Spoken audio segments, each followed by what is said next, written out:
TV20 Kannada ವಾಹಿನಿಗೆ ಸ್ವಾಗತ. ಸವದತ್ತಿ ಯಲ್ಲಮ್ಮ ಮತಕ್ಷೇತ್ರದ ಶ್ರೀ ರೇಣುಕಾ ಯಲ್ಲಮ್ಮ ದೇವಿ ದೇವಸ್ಥಾನಕ್ಕೆ ಇಂದು ಮಾಜಿ ಮುಖ್ಯಮಂತ್ರಿಗಳು ಮತ್ತು ಬೆಳಗಾವಿ ಸಂಸದರಾದ ಶ್ರೀ ಜಗದೀಶ್ ಶೆಟ್ಟರ್ ಅವರೊಂದಿಗೆ ಭೇಟಿ ಕೊಟ್ಟು ಪ್ರವಾಸೋದ್ಯಮ ಇಲಾಖೆ ಅಧಿಕಾರಿಗಳು ಹಾಗೂ ದೇವಸ್ಥಾನದ ಆಡಳಿತ ಮಂಡಳಿಯ ಅಧಿಕಾರಿಗಳೊಂದಿಗೆ ಸಭೆ ನಡೆಸಿ ಕೇಂದ್ರ ಸರ್ಕಾರದ approval of capital expenditure part 3 development of economic tourist centre to global scale of scheme for special assistance to state for capital investment 2024-25 ಪ್ರವಾಸೋದ್ಯಮ ಇಲಾಖೆಯಿಂದ ಶ್ರೀ ರೇಣುಕಾ ಯಲ್ಲಮ್ಮ ದೇವಿ ದೇವಸ್ಥಾನದ ಅಭಿವೃದ್ಧಿಗಾಗಿ 100 ಕೋಟಿ ರೂಪಾಯಿ ಅನುದಾನದ ಮಂಜೂರಾಗಿದ್ದು ದೇವಸ್ಥಾನದ ಸಕಲ ಅಭಿವೃದ್ಧಿ ಹಾಗೂ ಭಕ್ತಾದಿಗಳಿಗೆ ಮೂಲ ಸೌಕರ್ಯ ಒದಗಿಸುವ ಬಗ್ಗೆ ಚರ್ಚೆ ಮಾಡಿ ನಂತರ ಸ್ಥಳ ವೀಕ್ಷಣೆ ಮಾಡಿ ಈ ಯೋಜನೆ ಅಡಿ ಕೈಗೊಳ್ಳಬೇಕಾದಂತಹ ಕಾಮಗಾರಿಗಳ ಬಗ್ಗೆ ಸ್ಥಳೀಯರಿಂದ ಸಲಹೆ ಸೂಚನೆಗಳನ್ನು ಪಡೆಯಲಾಗಿದೆ.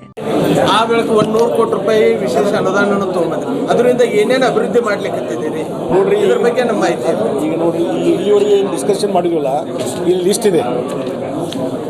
ಮೊದಲು 10 ಕೋಟಿ, ಅದೀಗ ಮತ್ತೆ 8 ಕೋಟಿ ಆಗಿ 18 ಕೋಟಿ ಆಗಿದೆ. 10 ಕೋಟಿ ಇದ್ದಿದ್ದ ಮತ್ತೆ 8 ಕೋಟಿ ಜಾಸ್ತಿ. ಇದು ಒಂದು ನೀವು ಫೋಟೋ ಕಾಪಿ ತೊಗೊಂಡ್ಬಿಡ್ರಿ.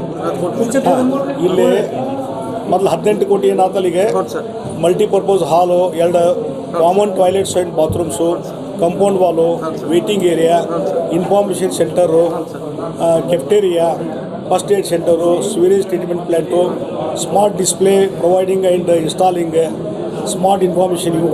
ಇದು 18 ಕೋಟಿ. ಇನ್ನು 100 ಕೋಟಿ ಒಳಗೆ ಕ್ಯೂ ಕಾಂಪ್ಲೆಕ್ಸ್, ಇವತ್ತು ಧರ್ಮಸ್ಥಳ ಉದ್ಘಾಟನೆ ಅಂತ.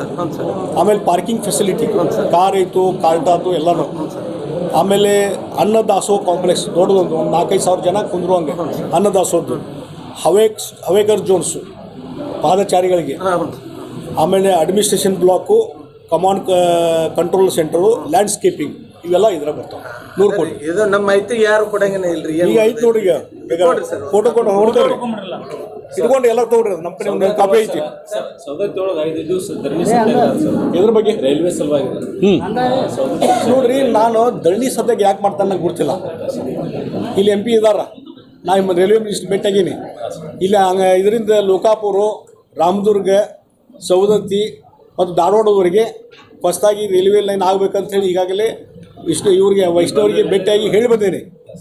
ಪ್ರಪೋಸಲ್ ಕೊಟ್ಟಿದ್ದೀನಿ. ಒಂದು ರೀಸರ್ವೆ 19ರಾಗ ಸರ್ವೆ ಆಗಿತ್ತು. ಅದು ಸರಿಯಾಗಿ ರಿಪೋರ್ಟ್ ಇರಲಿಲ್ಲ.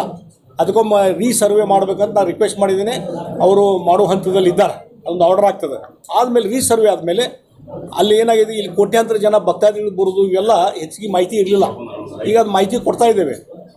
ಅದಕ್ಕೆ ಈಗ ಅವ್ರು ಯಾರು ಹೋರಾಟ ಮಾಡ್ತಾರೆ ನಮಗೂ ಬಂದು ಬಿಟ್ಟಾಗಲಿ, ನಮಗೆ ಇನ್ಫಾರ್ಮೇಷನ್ ಕೊಡಲಿ. ನಾವು ಪ್ರಯತ್ನ ಮಾಡಾಕತ್ತೀವಿ, ಬಿಟ್ಟೇ ಇಲ್ಲ. ಹೊಸದಾಗಿ ನಾನು ಫಸ್ಟ್ MP ಆದ ತಕ್ಷಣ ಈ ರೈಲ್ವೆ ಮಾರ್ಗದ ಪ್ರಸ್ತಾಪ ಚಾಲೂ ಮಾಡಿಬಿಟ್ಟಿನಿ ನಾನು. ಅದಕ್ಕೇನು ಮಾಡೋದು ಮಾಡ್ತೀವಿ, ನಾವು ಮಾಡಲೇಬೇಕು. ಅದು ಬಿಡ್ರಪ್ಪ, ನೋಡೋಣ ಅದನ್ನ. ಈ ಸಂದರ್ಭದಲ್ಲಿ ದೇವಸ್ಥಾನದ ಆಡಳಿತ ಮಂಡಳಿಯ ಅಧಿಕಾರಿಗಳು ಆದ ಅಶೋಕ್ ದುಡಗುಂಟಿ, ಪ್ರವಾಸೋದ್ಯಮ ಇಲಾಖೆ ಅಧಿಕಾರಿಗಳು ಆದ ಗೀತಾ ಕೌಲಗಿ, ಪ್ರಮುಖರು ಆದ ಜಗದೀಶ್ ಕೌಜಗೇರಿ, ಪಂಚನಗೌಡ ದ್ಯಾಮನಗೌಡರು, ಸೌರಭ ಚೋಪ್ರಾ, ಈರಣ್ಣ ಚಂದ್ರಗಿ, ಈಶ್ವರ್ ಮೇಲಗೇರಿ, ವಿರೂಪಾಕ್ಷಿ ಹನಸಿ, ಚೇತನ್ ಅಂಗಡಿ, ಗೌಡಪ್ಪ ಸವದತ್ತಿ, ಶೇಖರ್ ಗೋಂಕಾವಿ, ನಯನ ಭಸ್ಮಿ, ಪ್ರವಾಸೋದ್ಯಮ ಇಲಾಖೆ ಮತ್ತು ದೇವಸ್ಥಾನ ಆಡಳಿತ ಮಂಡಳಿಯ ಇತರ ಅಧಿಕಾರಿಗಳು ಹಾಗೂ ಪಕ್ಷದ ಕಾರ್ಯಕರ್ತರು ಉಪಸ್ಥಿತರಿದ್ದರು. ವೀರೇಶ್ ಬೆನೆಚ್ಚಿನ ಮರಡಿಮಠ್, TV20 ಕನ್ನಡ ನ್ಯೂಸ್, ಸವದತ್ತಿ. ಕನ್ನಡಿಗರ ಮೆಚ್ಚಿನ ನಿಮ್ಮ TV20 ಕನ್ನಡ ವಾಹಿನಿ ಇದೀಗ ಟಿವಿಯಲ್ಲಿ ಲಭ್ಯ.